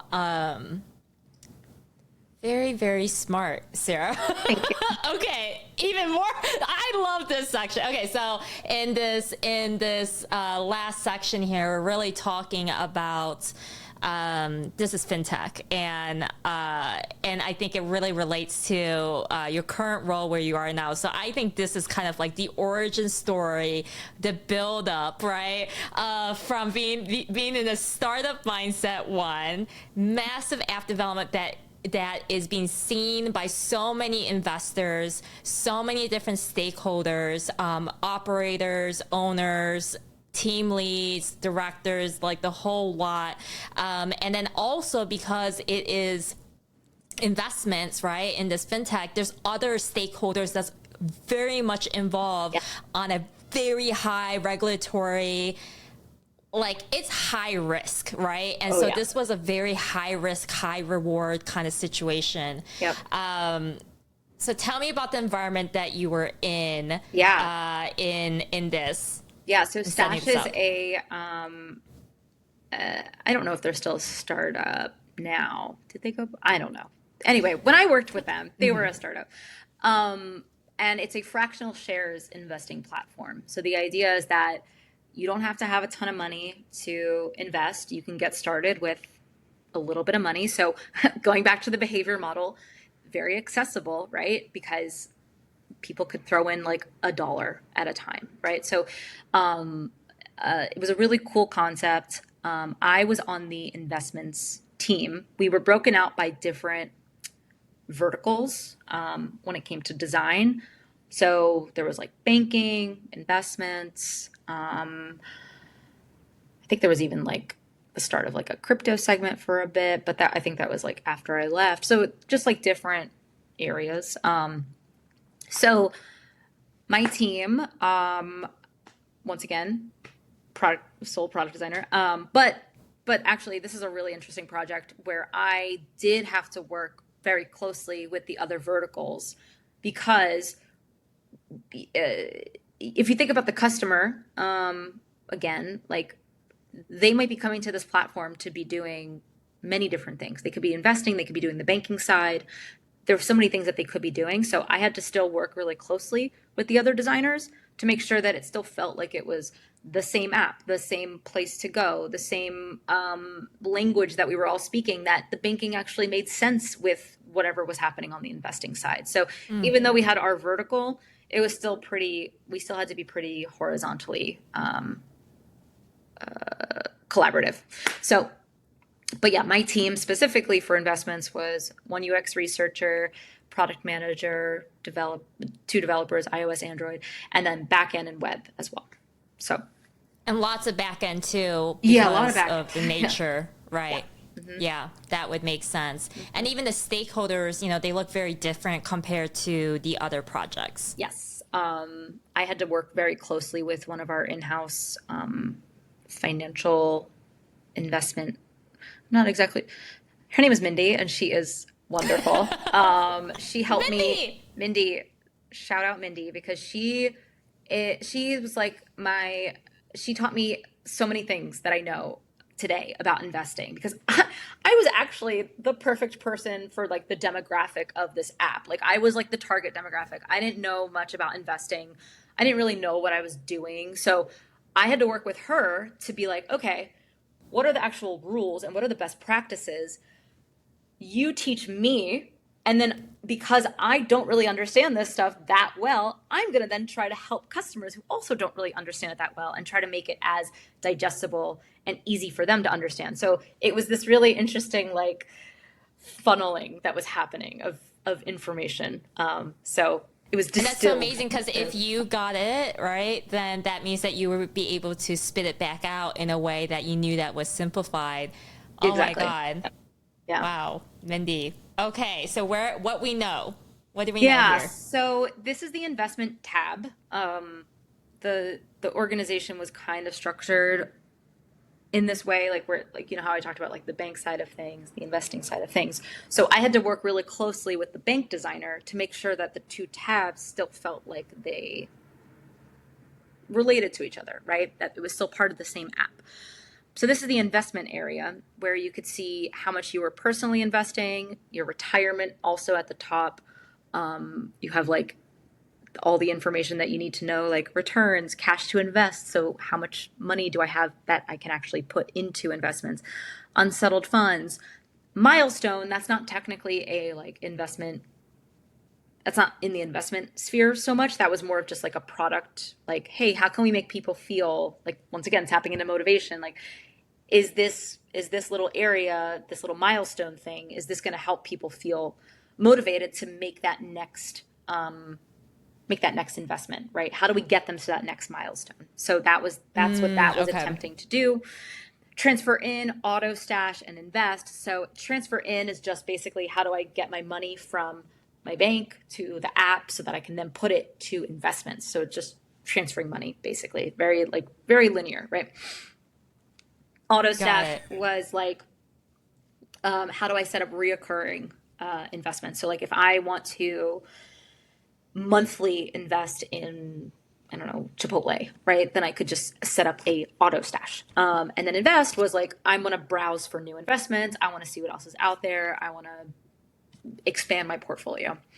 So those were like the three like main actions that we had. So if you go to the next slide, yeah. So the idea was we really wanted people to set up reoccurring investments, like set it and forget it model, so that people could be investing little bits that they could, you know, afford, but it's doing it in a way that they don't have to like worry about it or keep up with it as much. And then we wanted them to also browse new investments, because the idea is that we wanted to help people diversify. So we wanted people to learn about the different sectors that they could invest in. So like, oh my God, I already forget the different sectors. It's okay. Mindy, That's okay, but Mindy's going to be like, Sarah, everything I taught you. But basically, there's different sectors. people who are into Yeah. investing know this stuff. Look, let me give a color in as well, because yeah, Stash was launched in 2015. Their founders came from Wall Street, and they have 1.5 million active subscribers with $4 billion now in assets management, with 250 employees. And I must say, Sarah, even the awards that they have won lately, like in the last year for 2024, I mean, because what year were you doing Stash? It was right before the pandemic. So It's like 2022, 2021. Yeah. 2020, Okay. So 2019, I think I was. Oh, okay. Or Well, early. After that, they got all these awards, like like best startup employers, FinTech 50, best places to work, best engineering team, best financial advisory firms, best FinTech breakthroughs, best personal finance app award, Pop Sugar best no bullshit investing app. Wow, that's really something. You contributed to their growth. That's incredible. Because you didn't build on quicksand. That's the thing, right? And so like that's the thing that I think it's like when you're creating and building these products, I mean like, and you're part of a certain chapter of the build, and the build as in not just like the app, but the build of the company. And this is startup, right? And so you helped with shaping it and modeling it in a way that other people along the way were able to enter and be able to take your work and go from there. And I think that's why it's like so cool when it's like in hyper growth mode, because you have to start from that last chapter. Yep. And so for them to be recognized in that way, not just from the product standpoint, but from an employee standpoint as well, that's pretty significant, Sarah. Great job. Okay, so going back to the problem. So what was our investors were not good investors, and you were talking about that, how you were that part of that demographic. Totally makes sense. Yep. And going to that next milestone, right? Yeah. So basically, we knew that in order to be, I don't even know if I want to say good investor anymore. Maybe a healthy investor is probably a better way to describe it. But it's like people who are actively investing in like new investments and like diversifying, and then people who are making contributions over time. I think that's called dollar cost averaging. Bada bing, bada boom. I don't. Don't quote me on that. This is not investing advice. I don't know. So we knew that we wanted, once again, coming back to behaviors, right? We knew that we wanted people to invest more, invest often, and better diversify their portfolios, right? Like we wanted them to have healthy portfolios. I think if you go to the next slide, it says, oh no, sorry. Back two more. I think it said, yeah, if they only had 1 to 2 investments in their portfolio, they were 6 times more likely to churn and leave the platform. And I don't think we know why exactly, but we knew that from like, at least from a data standpoint, that like healthy investors had more investments in their portfolio. So that was just a very like, it was a simple correlation, right? And that was something that we were like, okay, we need to get people to diversify and invest more. Cool. Got it. So you have your baseline too, which is really good that you had those metrics, that was what you guys aligned on. Totally. Okay. Totally. So I worked with my UX researcher. Her name is Lily. So we looked up, like, we talked to customers that were Stash customers as well as non-Stash investors, because there's other investors, right? And then we wanted to understand like the pieces of information that were most important to them, so that we could understand like what maybe if they're on a different platform, like what do they like about that platform versus ours. So we did a little bit of like, it was like it's kind of like a competitive audit, but it was also understanding the customer as well. So it was like kind of like two. Oh my God, listening to the customer, Sarah? This is wild. Crazy, crazy Oh stuff. my Yeah. goodness. In a startup too? Oh my goodness. Yeah. Yeah. Wow. Exactly. Hats Yeah. So, off. but you could see here the number one thing at the top of that list is portfolio Yeah. value. People want to know what is in their portfolio. That's like the first thing they want to know. That's like very important. We're like, okay, that's across the board, like understood, right? So if you go to the next page, yeah. So this is where I kind of did like that same audit that I did for the Twitter project, and the DoorDash one, but it felt as if there was a lot of information at the top of the view. And not that that information isn't important, but the idea is, okay, if we want people to start investing, like, and it's that third button over there in that three up. Is this really us putting our best foot forward? Like, if we really want people to just hit that invest button or auto stash something, like, is there a different hierarchy that we can think about for these CTAs? Is there a way that we can make it so easy for them to understand like what their next move should be? So that was something that was just kind of top of mind as we were doing our audits. And then also something else too, between if you look at the personal versus the retirement over here, because we have to be like, I think this is from like a regulatory thing. Like, we have to have like a contribution tracker because you can't be over a certain amount, right, for your retirement. But this structure caused those main CTAs to fall below the fold. And so we were just like, hey, how can we just like simplify the view? How can we make it so that it's so easy to understand what your next move should be? And that's where we get into the next slide. So like I said at the top, like, it was really important for me to also pair with the bank designer on this, because we had to make sure that, once again, it didn't feel like it was like two separate things happening. We had to make sure that it was the same consistent language, so that when they go from one tab to the next to maybe check their bank account to see how much money they have to transfer the money over, that it all feels like it's seamless and integrated into the same experience. So this was a really fun exploration, but this was basically like, okay, we know that portfolio value, we understood that from our card sorting exercise, that's really like the key information. So you can see it in all these explorations, like that's still like the key top bigger number, right? But the idea underneath is, okay, are there different ways that we could break down information to help someone take that next step, right? So that next step being finding a new investment or setting up their automation with like auto stash. So the first one is, what if we just showed them like a visual of like their top holdings, right? Would that make them want to, say, okay, cool, here's my portfolio, but maybe I want to add on some more investments. Or maybe it would be the middle one where it's, maybe I want to see my performance over time. That one was a little bit dicey though, because if your portfolio is going down, is that going to motivate, right? So that one was pretty risky to think about, as like, it's great when it's going up, right? Like that's exciting, and that's like cool.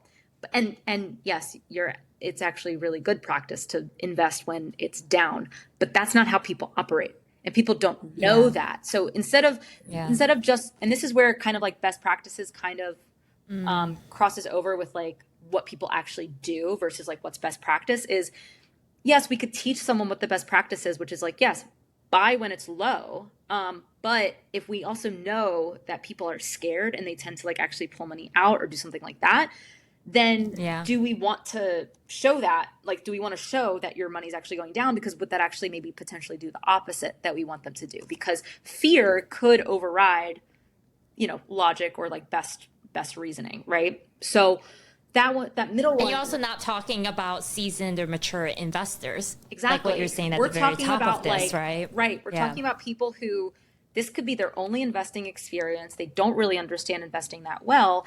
And it's great that we made it so accessible for them, but they might not really understand the best practices. And, learning and education was a whole other like sector of this product. Like, it wasn't just about like invest. It was also about learning and education. But at the same time, if someone is if this is their first time experience and they're seeing the market and like they're seeing all their stuff going down and maybe they're still so new to it, like we don't want to scare them off too, right? So that's something that we have to also balance. It's kind of like with banks, right? Like the only CTA really of the bank is create the account or log in, but everything around it is all information and educational because that's how much of a knowledge gap there really is, right? And experience gap, and that's so. Okay, great. So then the last version here. The last one is just kind of maybe like a more visual representation of like maybe diversification. So the idea was, could we start to educate people through visuals like a pie chart and maybe help them understand like maybe the different sectors that they're invested in based on the companies that they are invested in, right? Like the idea is that while it's great that people are starting to invest in companies that they love, like at the time, like Tesla was really hot. So like we had so many people investing in Tesla and all that stuff. But what that led to was not a diversified portfolio. So the idea is, could we potentially teach them through visualization that they need to potentially think about diversifying? So that was a whole other, like these were all just different like legs that we thought we could potentially go down in the future. And color, I think, was really important here too, because the app is purple or was purple. I think now it's like black and blue and has a different. There was a rebrand. Look and feel. There was a rebrand after I left. But anyway, it was very. And then Wealthfront took purple. It was very heavily purple to begin with. And I was thinking about it with my design team. We were all thinking like, should purple be like the background color, or should purple be like that like focus and that like area of like do this next thing, right? So the purple felt pretty, like if you go back to the purple slide, it felt pretty like it could feel a little overwhelming with all of that color, right? So could we actually use color in a way that could help people drive that next action, like browse investments, right? Like more of that focus happening on that main CTA. So that was just some other explorations that we were doing from a design standpoint. Where we ended up though, after some leadership conversations and some kind of meeting in the middle in some areas, and also because the scope wasn't there just yet to do something a little bit more down in the sense of, should we go down a best practice route? Like that wasn't totally there yet. So this was kind of like our like, okay, and I don't want to say MVP either, but like this was like kind of like our like, okay, what if we just clean up the view a little bit, just based on like some of the behavioral changes that we want to do, like even just with that like hierarchy of actions, right? Just really keeping that top button like very clear, like browse investments. And then secondarily automating, right? What if we just made that super clear about what to do? Also, something I want to say too is the transfer button. We as a design team, I think we said that like we didn't necessarily need the transfer button to be on the invest page, because if you look at the tab bar actually has the transfer button there. Yeah, so it's right there. Yeah. So we thought that was like a little bit redundant. We were like, we could actually save some space and leave that to browsing investments, because we already have transfer in the like main actions in the tab bar. So anyway, that was our first like step into creating a slightly more cleaned up view. And then this was also, I think that this was like part of maybe some of the branding elements of Stash. Like I think at the time, the milestone thing was like very important to the brand.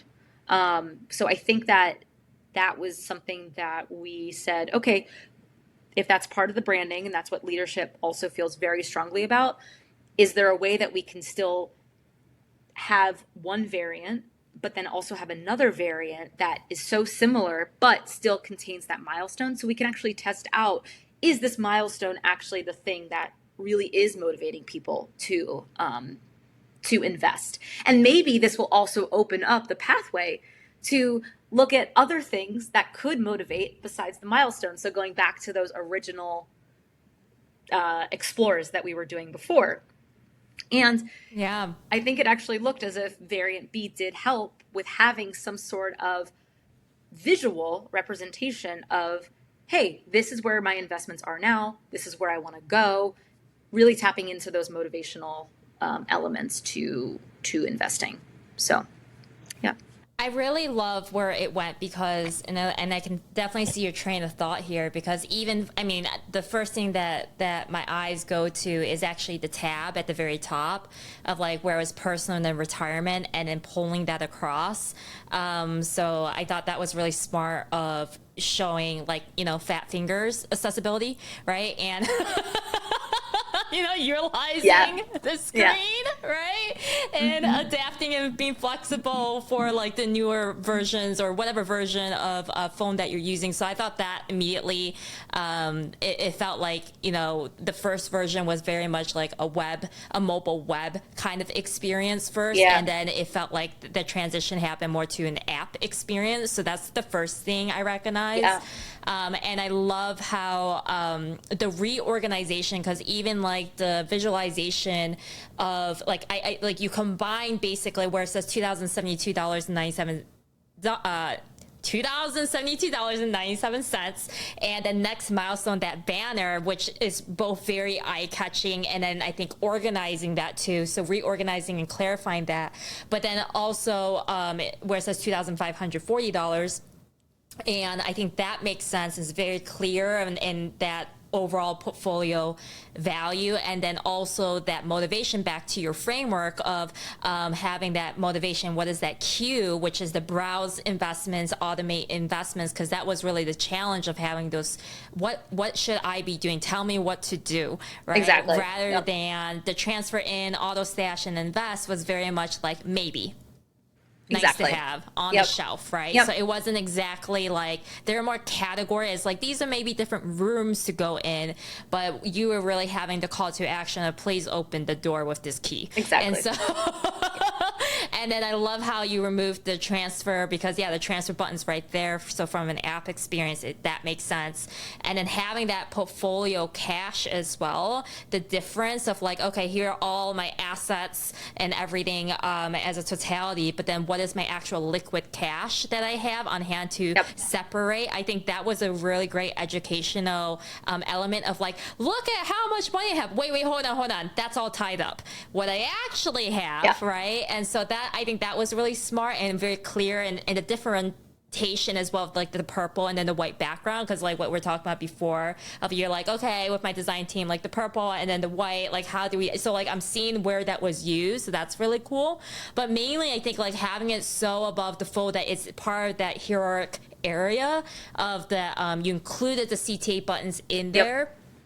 Rather than it's just right sitting at top, because that would have been too close to the navigation if you like accidentally just, you know, from out of habit.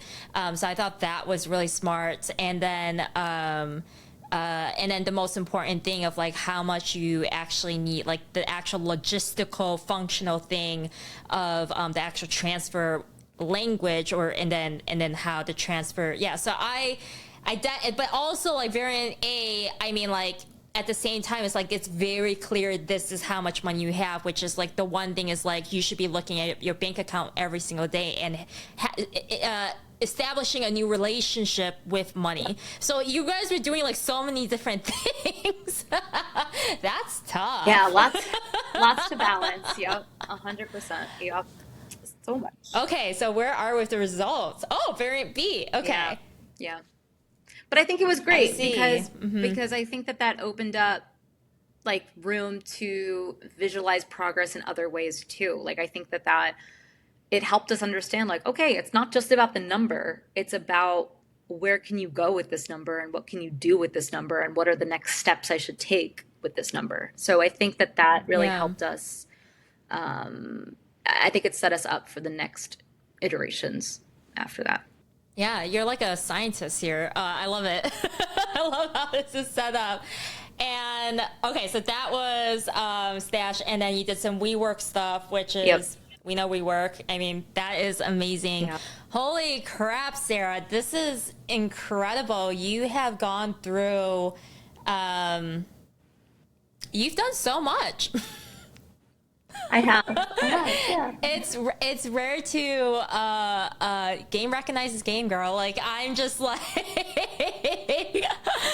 it's interesting because when you go through these different campaigns and these line of businesses, and you really have to think about so many things, and I really deeply respect and appreciate the way how you think, not just that you think a lot. That's not what I'm trying to say. Like it's the way and method how you do it, so then you can help others give better informed decisions, whether that's internally with other people. Like I can see it through the outcome of the work, that's for sure. But it's more about like even this, right? Like how you are talking about what can we do? What are the options? What bet are we going to have on the table? And what are the different, narrowing it down to two options. I think that's also another thing to help with the cross-functional stakeholder management, right? And it's like when you're presenting what designs, should we move forward with the team to build now, going to hook it all up, it's just like what should we do? But having too many options as well, even internally, is not exactly great to land. But if you have this, I love it, control variant A, variant B. Oh my God, every single presentation deck should look like this. This is best practice. I love it. And then the slide, right? And even if it hasn't been in practice yet, right? This is kind of where it should look like. So the one through line I've seen, Sarah, in your work is that you were very clear on what is the number that you started with, not what the expectation was of like, we want to do this, right? It was very clear what is that baseline number, so that you can then understand if the design principles and the exploration and the adventure that you chose to navigate an uncharted territory, because you're literally taking something to nothing to something, right? The 0 to 1 approach. And you're able to see the increase that goes back to line up with the business objectives. Wow. Yeah. Wow. Oh my gosh. I'm like, wow. Oh my goodness. Well, thank you. Wow. Oh my God. It's been a while since I had thought about it's interesting. Okay. So Apple, what I will say about Apple is we approach things pretty differently than my past roles. So it's really interesting where sometimes at Apple, like, we don't have a lot of data sometimes to run off of. It's interesting where as at these other roles, it was very data informed. But Apple, I would say, like, yes, there is data for sure. But because of privacy and because of how much we care about, not tracking people's like privacy is like so huge at Apple that a lot of the projects that we work on, like sometimes it's not really quote unquote data driven. So it's just interesting to look back at these projects and kind of just do my own like reflection of comparing and contrasting and seeing similarities and where things are different. But yeah. And how would you say that going through this and seeing how you evolve and who you are today, this version you're committed to, how does it feel like seeing your career and like yourself as a professional, a practitioner? Wow. Yeah. Right? How does it feel? I don't know. It's funny because like, yes, I can look back and recognize that like I've had some really great experiences and like I've worked on some really cool projects, but part of me still feels so junior sometimes. But maybe that's just like, maybe that's always a good thing, is like never feeling like you're too good for something, or like that you feel like you know it all, or like sometimes I still feel so junior, but I think maybe that's a good humbling thing in a way, because it's like you don't, you're always learning something. There's always something to learn. So, so yeah, even though I've been quote unquote senior designer in roles before, it's like I'm still learning. I'm still, I learn so much from everyone I work with, and I never want to feel like I know all the answers. Like I never want to feel like that. So so I don't know. It's just a really interesting walk through my past lives type of thing. So yeah. That's a really healthy and I think mindset to have going into like the world that you're in, right? And so like the new challenges, I mean like even the new unit that was created for DoorDash even, right? Yeah. And so like you're kind of going in, you have to kind of go in with like fresh new lens, and for you to like not like put your ego aside, what a skill. Yeah. Like what a skill. Are you kidding me? Like that's very valuable. Yeah, I mean, it's funny. I was actually talking to my manager about this the other day. We were just talking about like that it really is just about like letting the best idea win, and like our job is just to like get the thing to the finish line, and just good ideas can come from anywhere, and it's just about working. I mean, this all sounds like the stereotypical stuff, but like working collaboratively together and just working well together, but that's really what makes the difference, honestly. So yeah, it's tough to put the ego aside, but it is for the better. It might not feel that way at first, but it really is for the better. So yeah. Yeah, and how you have that behavioral framework to baseline yourself and others, and how you mentor along the way, like that's super key. I think that's probably like the secret sauce there. If there's a SarahJSchwartz secret sauce, I think that's really it. Hey, it's not my model. I didn't come up with it. It's borrowed. It's borrowed. It's not mine. It's not mine. It's not mine. Oh my gosh. It's really just interesting how, thank you for walking through how you think about things, how you,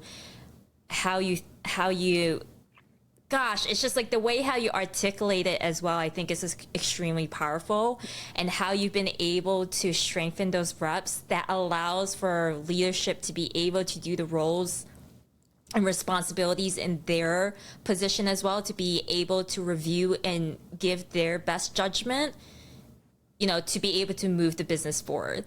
And so I think on both sides, it's just like, and everyone around the table, you've been able to help to articulate something that really came out of nothing. And I think that's just super, super hard to do. And communication is so key. And I can see through your work how important it is, because you've had to touch, through these apps and these products and these brands and these companies, millions of people, and whether it doesn't matter how many people you worked with, other than that you did work with other people, and you understand the camaraderie, and you understand the power that nothing was built alone. And so like, to me, that's like amazing. So Sarah, holy cow, is there anything that we didn't cover that you would like to mention as we wrap up here? Oh man. I mean, probably, but I'm tired. Are you tired? But it was good. It was a great conversation. I'm glad we had it, and I can't believe oh my God, it's been almost 2 hours of talking about product design. I could talk about it forever. But yeah, I think we covered a lot. Yeah, I think so too. And I think, we definitely covered a lot. SarahJSchwartz, thank you so much for being here, and just for this open master class open mentorship that you help provide to everyone in the professional network. So thank you so much for being so generous of your time. And I hope someone, even if we can impact one person to think differently about the product that they are building and walking into Monday stand-up very differently, that would mean the world. So I agree. Thank you, Sarah. Of course. Happy to do it.